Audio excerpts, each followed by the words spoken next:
Welcome back to Let's Get Cooking. It's your girl Rashida, and today I'm baking in the kitchen. I am baking for you a 3-flavor buttermilk pound cake. Every bit of delicious, every bit of tender, every bit of moist, every bit of flavorful. Oh my goodness, let's get started. I'm using your basic pound cake ingredients: flour, butter, sugar, but I do have some extracts. I have vanilla, almond, and I'm using fresh lemon, some sugar, and some buttermilk. A little bit of baking soda.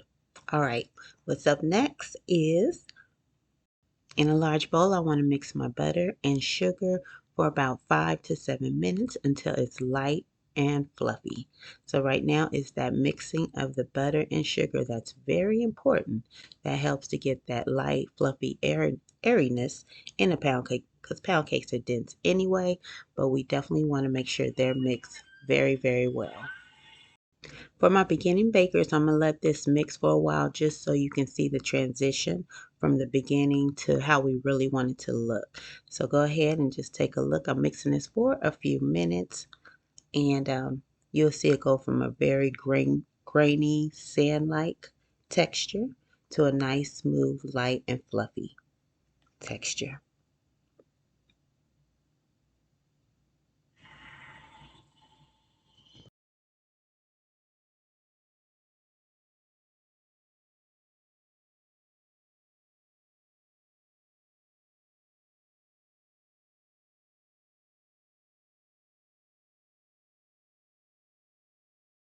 Okay, now that my butter and sugar have been mixing for a while, I'm going in and adding in a little bit of lemon zest.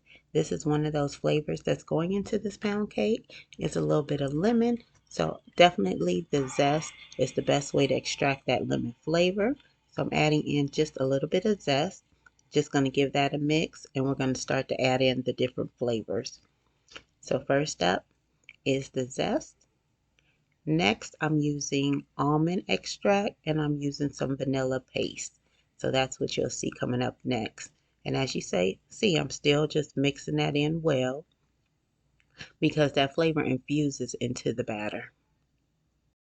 Actually, now before I add the vanilla and the almond, I'm going to add in my eggs. My eggs, I'm using 2 eggs at room temperature. Always remembering when I bake, you want your ingredients to be at room temperature so they are mixed well and evenly. So 1 egg at a time, I'm mixing in my 2 eggs that are at room temperature and just giving those a good mix. Now you see that nice yellow color come into play. Now it's time for the extracts. A little bit of almond extract. And right here is some vanilla extract paste.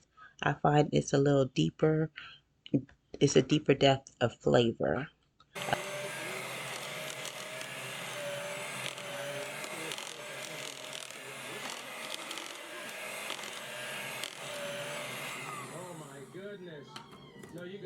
All right, so now all our wet ingredients are done. On to the dry ingredients. It's only a few dry ingredients. That's some flour, some all-purpose flour. I'm putting in a little bit of salt, of course. That enhances the flavor of anything. I'm putting in a little bit of baking soda, just a little, and giving those a good stir. These are the dry ingredients. And that's it, y'all. This cake is almost done. It's so simple. I want to say almost anyone can make it. What I love about making pound cakes is they're so versatile. You can bring your own personality, your set of flavors, whatever you're feeling, whatever taste you want. You can just bring that to the pound cake. Pound cakes are made a million different ways. But as long as you have the right combination, they are always delicious.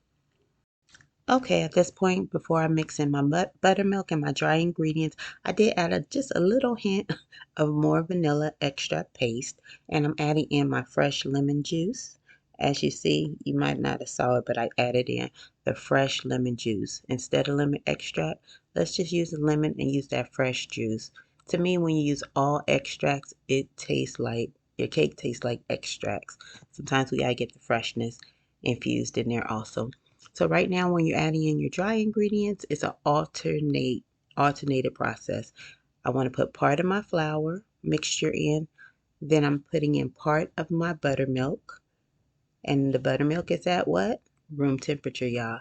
So I'm putting half of the buttermilk, mixing a little bit, adding back in some more flour. I'm going to mix a little bit, add the rest of the buttermilk, and I'm going to end with the last flour. You always want to alternate the wet and the dry, but we're not over mixing this batter at all.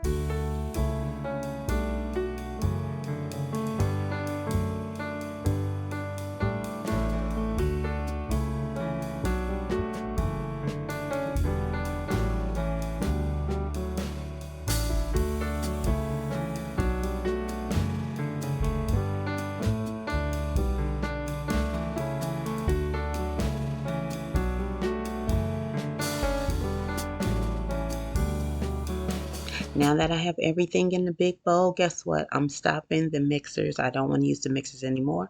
I'm just going to take my spatula and fold everything in together just until everything is well combined, not to overmix. Overmixing will cause a tough, dense cake, and we don't want that.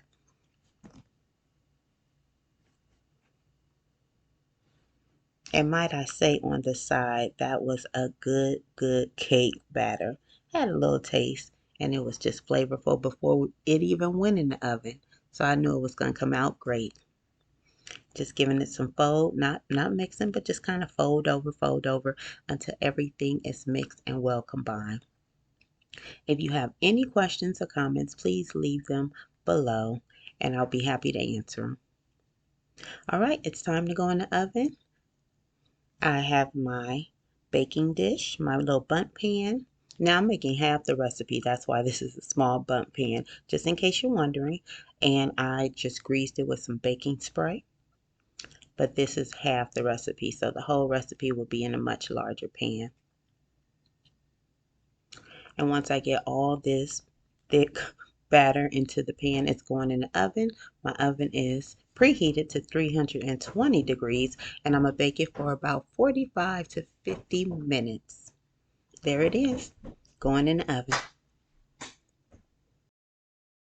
Let's take a peek in the oven. Oh, let's see how she's come. Ooh, that looks good already. Still needs a few more minutes, but here is the final cake out the oven, fresh out the oven. That cake looks delicious already, fresh out the oven. This is our 3-flavor pound cake. I'm going to let it sit in the pan just for a few minutes, maybe about 10 minutes, and then I'm going to pull it up and see how she came out. This is always like a gamble. I don't know. I've been baking for years, and this is always like, okay, cross your fingers. Okay, pretty good. Almost. She got a couple little nicks, but we're going to cover that up with some powdered sugar. So all this cake needs, because it's so flavorful, is a little bit of powdered sugar on top. I'm not even putting a glaze. And y'all know I put glaze on all my pound cakes, but this one just need a little dusting of powdered sugar, and she was ready to go. So flavorful, so delicious. Thanks for coming to the kitchen. Thanks for baking with me. Until next time, have a blessed day and a blessed week, and I'll see you in the next video. I hope you make this pound cake. If you do, leave in the comments how it turned out. If you have any questions, leave those in the comments, and I'll see you in the next video. Take care.